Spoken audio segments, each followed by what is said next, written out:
Today, we're talking about intergenerational healing. And I want to give 5 points that I think feel relevant. Okay, disclaimers, this video is not about me. I might use myself as an example, but it is about the larger topic. Second of all, I'm not an expert. I just feel strongly that the more we talk about intergenerational healing, the better. So essentially, I'm making this as a random person who has some knowledge and experience of it, but isn't an expert, because I think we should all try to talk about the process of intergenerational healing. And what does that mean? That just means, to me in this video, that across generations, we are undoing patterns of trauma, addressing, noticing, assessing, and releasing, and not repeating patterns of harm. Now, in the 5 points I'm going to say, we're going to get into why we can't be perfectionists about that, and there's some intricacies and nuances that might be useful to keep in mind. That being said, again, what I'm offering to the conversation isn't perfect, but it's just more awareness and effort and consciousness towards the topic of intergenerational healing, which is very important, and I would argue increasingly important. Okay, maybe at the end I'll say why it's increasingly important, because I think that's kind of interesting too. And number 4 is probably my favorite point, so stick around for that. Watch the whole video. Okay, number 1. The primary variable from everything I've seen, from everything I've learned, observing friends and family. I also am doing a lot of genealogy research for my family history, because there's a lot of different backgrounds in my family history, and there's a lot of different stories. And some of breaking intergenerational patterns of harm is also about seeing the history and seeing where it is, right? So the first point that I have seen is awareness is the number 1 first step, primary key. Now, you could say this about anything, but I think it's so true about intergenerational healing for multiple reasons. Let's use an easy example, alcoholism. Let's say alcoholism runs in the family. So you know, consciously in your mind, this is the awareness piece. Okay, I don't want to repeat that specific intergenerational harm. Whether you're a parent or not, you don't have to become a parent in order to do intergenerational healing. How you show up in the world and impact those around you is a way of enacting intergenerational healing, even if you don't become a parent or a mom or whatever, or a dad or whatever. So you think in your head, okay, let's just say you are going to be a parent for the sake of this example. I don't want to repeat this intergenerational pattern that I saw not only in my family, but families before us in the generations. My ancestors, this was a pattern.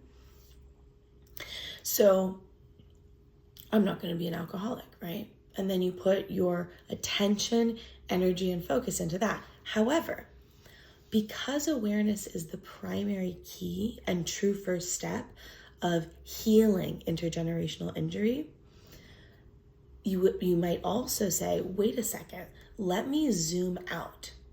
So I know I'm not going to be an alcoholic, but in order to really do this work and specifically address at least this intergenerational pattern, because we can't address it all, which is the second point, we'll get to that, I also shouldn't marry an alcoholic.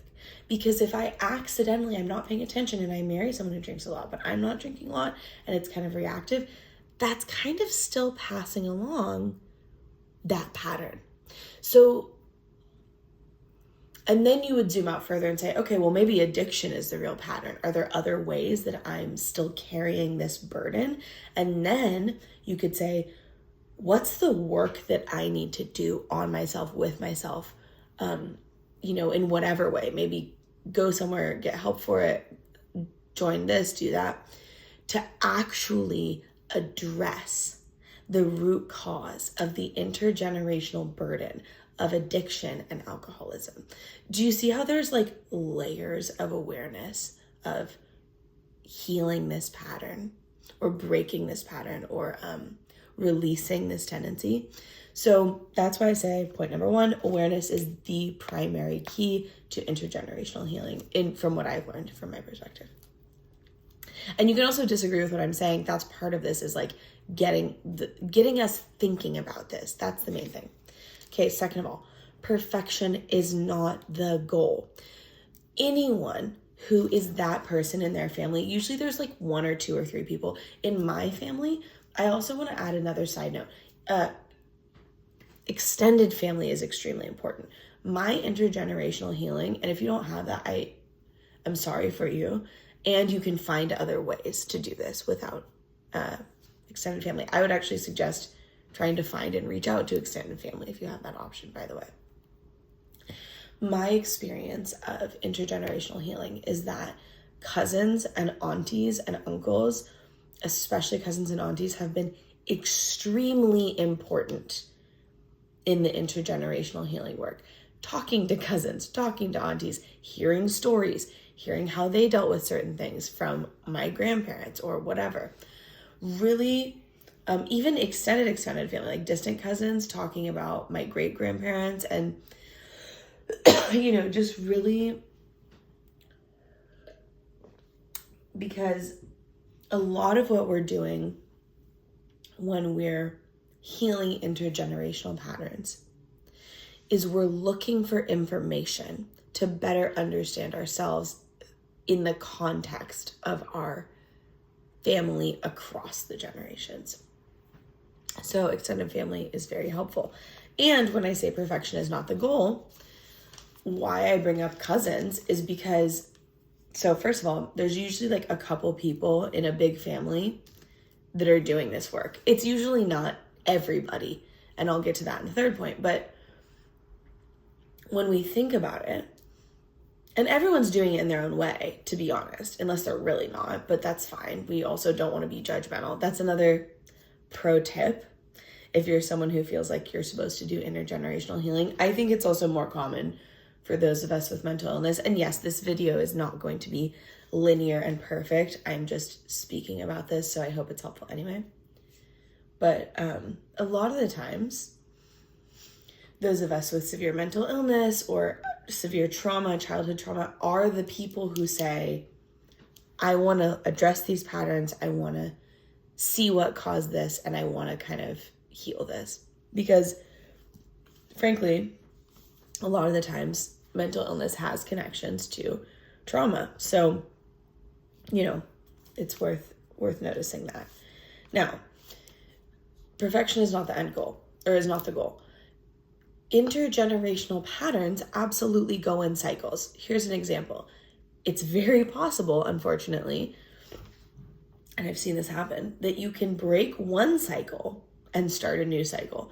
I would actually claim, as someone who does a ton of genealogy research around my family history, a lot of the times, those new cycles that you might accidentally restart while you're so focused on not doing something else wrong, this especially applies to parenting. A lot of the times, those are things that actually were issues in your more distant family history. Interesting example. So in my family, the generation before us got beat. We did not get beat. We had other issues that were going on that in some ways were also terrible.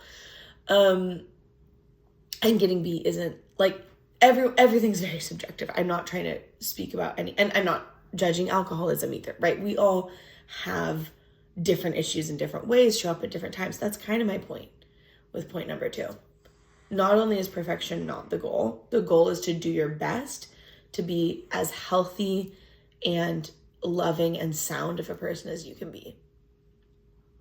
Humans, in our nature, we cannot be perfect. It is so simple and basic that that's just straight up true. Like there's just, basically, from my perspective, it's because we're so complex as animals, we're so complicated as a species that it's like essentially impossible to fully heal all the wounds intergenerationally that you're carrying. the way that our lives are, and that's another point that I actually didn't have on this list. It's kind of number 4, so we'll get there. But yeah, just know whatever you're doing for intergenerational healing is excellent. You don't have to do too much. Just do enough, right? So second of all, perfection is not the goal. Awareness is the primary key. And third of all, not everybody is focused on intergenerational healing. Now, the other disclaimer, or the other aspect of point number 3. As I'm someone who's like, my life is very limited. I don't drive. I have multiple disabilities. Like, I have more time in some ways. In other ways, I don't because of the things I deal with. But in some ways, I have more time to be doing family history research, to be doing genealogical research, to be like working on some of these issues. I mean, I obviously do a lot of other stuff. I am very busy, and I also, whatever, like am very, very limited in other ways. However, some people don't have time, and also some people just choose not to work on intergenerational healing. That's valid. I think that probably one of the number 1 messages that I will always try to convey, no matter what, is like, don't be judgmental. I think when I'm less judgmental, I'm a better person. The easiest way that I found to be less judgmental, including letting everybody in the family do their own thing in terms of trying to find their path to intergenerational healing, is I don't gossip. I literally don't gossip. That's one of the ways I'm trying to address some of my, trauma and intergenerational injuries. Sometimes, supposedly, it can be good. I just have found that I'm not equipped to gossip. I don't like it. It doesn't feel good to me. And the less judgmental that I am, the better my life feels. Yeah. So again, part of that is really recognizing not everyone is on the journey to heal or remedy stuff that has happened throughout the generations in the family. Some people are, some people aren't. And that's okay. We don't need everyone to constantly be working on one thing. There's a lot of things to work on as humans. Okay. 4. Most important. Intergenerational healing.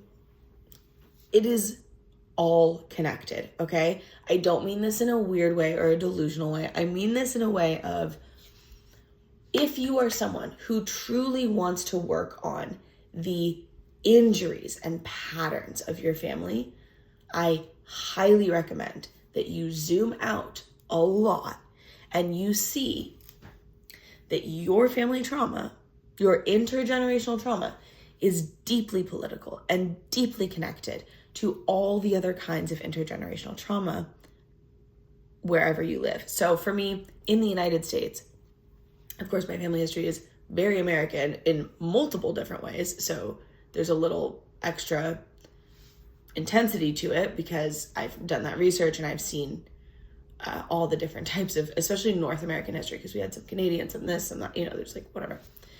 My last name is French Canadian. And again, there's other stuff like other backgrounds and ethnicities mixed into all that as well, of course, too. I have like 15 different ethnicities in my family history background. So anyway, zoom out and see that it's all interconnected. This is, I would say, for me, has become the most important point. Number 1, when I can actually zoom out and see the contextual variables that influence family trauma, that influence parenting style, like I found much later in my family history journey and also in my intergenerational healing journey, that some of the parenting techniques that I was really mad about came from cultural lineages that were maybe less noticeable or less visible in my family, but that were also traceable and real. They had different styles, like telling really scary stories to get the kids not to do stuff, whatever, because it was at the time, way back when, for those lineages that are in my bloodlines, in a small amount, but that are there, That was a safety thing. They had to tell scary stories so the kids would survive. That was survival, okay? There's political reasons that alcohol runs through families, right? There's another really, really, really big part of this that I have to truly emphasize. If you're doing intergenerational healing, I feel very strongly you should also be politically compassionate. You can't just be like, I'm trying to heal the wounds in my family history and not zoom out, for example, and see like what ICE is doing. The Immigration and Customs Enforcement, which is essentially the most evil, like from my perspective, evil, like apartheid, just like racist, creepy, inappropriate, unnecessary, highly unnecessary violence, government violence against people that have indigenous backgrounds to this continent, many of whom have indigenous backgrounds to this continent.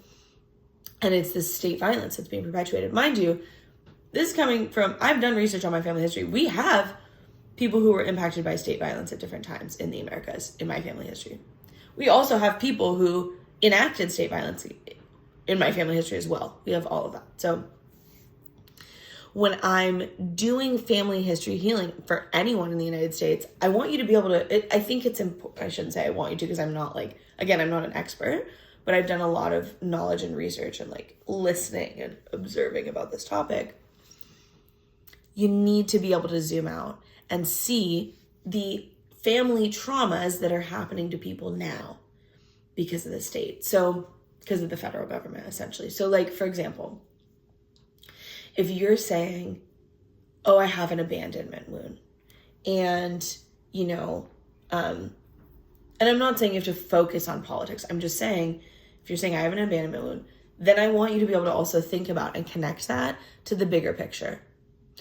Even go back in history, what this country was economically built on, which is stolen lifetimes, and looking at, ooh, that's like the most extreme, like there's a lot of lineages, multiple families, millions of families going through or who went through extreme intergenerational trauma, a lot of which was inflicted. Definitely not all of which, but a lot of which. So again, not only is it interconnected, but as you're doing this healing work, to zoom out and see the places in your body, in your mind, in your life, in your lineages, where you have a lot of, and this is true for everybody, where you have privileges and where you have lack of privileges. English as a first language is a major privilege. Education, right? Like there's so many layers to this. Lack of privileges. You might look at the intergenerational cost of, yeah, maybe these lineages are mostly forgotten, but if you trace it, you can find different lineages in your family history. It's not a lack of privilege for you, but that's some stuff you're carrying, whether people see it or not. So, and then again, point number 4, it's all interconnected. Zooming out and having that interconnected compassion to say, okay, as I heal myself, I want to be healing in community.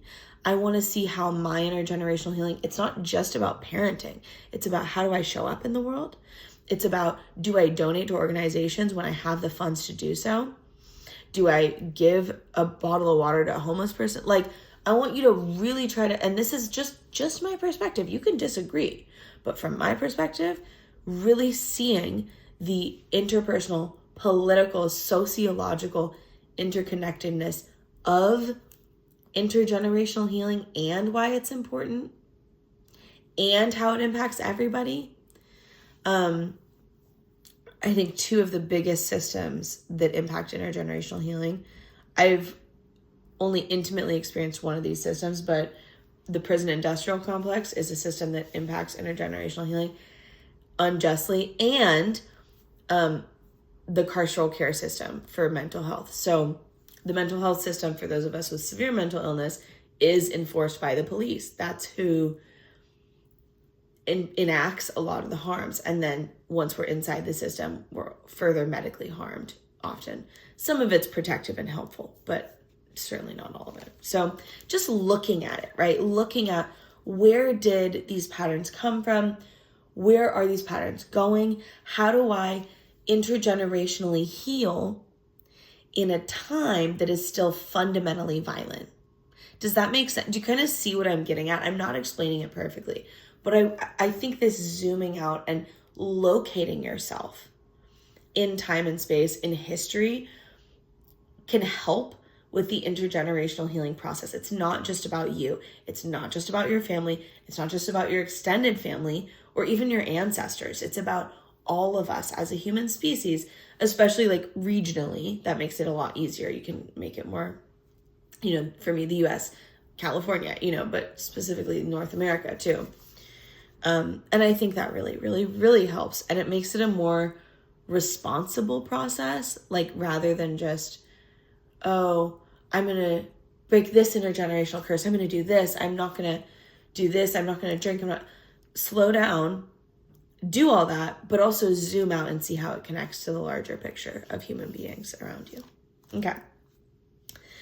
Point number 5. This is maybe my favorite point, although not the most important, but I think really lovely to remember. 5, intergenerational healing can show up in tiny ways. Hygiene. No, what is it? Yeah, cleaning, resting, temperament, education, and more. Education's obviously big, but okay. Intergenerational healing does not have to be this big dramatic thing. It can be as simple as I'm drinking more water. I'm remembering to hydrate, right? It can be as simple as I'm learning how to care for my body and my hair. It can be as simple as I change my sheets enough. It can be, resting. I'm not afraid to rest. That's massive. That can be, depending on your personal story, massive steps towards intergenerational healing. To take away the shame and fear of resting is intense. Or for other lineages, depending on your family, it's very different for everyone. It's interconnected, but it's all unique. That could be, I'm not afraid of work, or I'm not afraid of resting less. For most of us under capitalism, rest is demonized. I will also say, even some of the people who culturally or in the violence of the context that we're in, were like allowed to rest, weren't really allowed to rest because like there's just so many layers to it. But it's not all just about rest. It can also be little other things. I'm wearing more makeup. I'm wearing less makeup, right? There's so many different ways this can show up for people. And ultimately, what I've found is we really want to set our guiding star, set our compass and our guiding star toward being a loving person with good integrity that feels like ourselves in our life, right? Like that's, I'll say a bonus point. Bonus point number 6, intergenerational healing. So much of it can be helped by really trying to kind of simplify the goal. To say, I want to live a life where I feel fulfilled, where I feel like I'm doing what I'm supposed to be doing, but also I feel safe, I feel healthy, and I feel good about how I'm showing up. Healthiness is a great metric I found, even as someone with disabilities, because it's kind of simple and you can sense it. Our bodies have evolved for tens of thousands of years, really millions, but tens of thousands of years, to be able to successfully recognize what healthiness actually feels like. So on a biological level, we're very capable of kind of intuiting what it feels like, especially with our nervous system, when we're resting, when we're relaxing, when we feel good, when we feel like, even when we have less guilt, like when we're doing a good job, when we're showing up effectively. And if you're someone with real severe trauma, which I've had, I know about this, it might only happen in little tiny moments. It might not be noticeable. It could be like a moment of peace, right? You just go towards that. You just seek out more and more little moments of feeling yourself, feeling healthy, feeling safe, feeling like you're acting in integrity, within your integrity.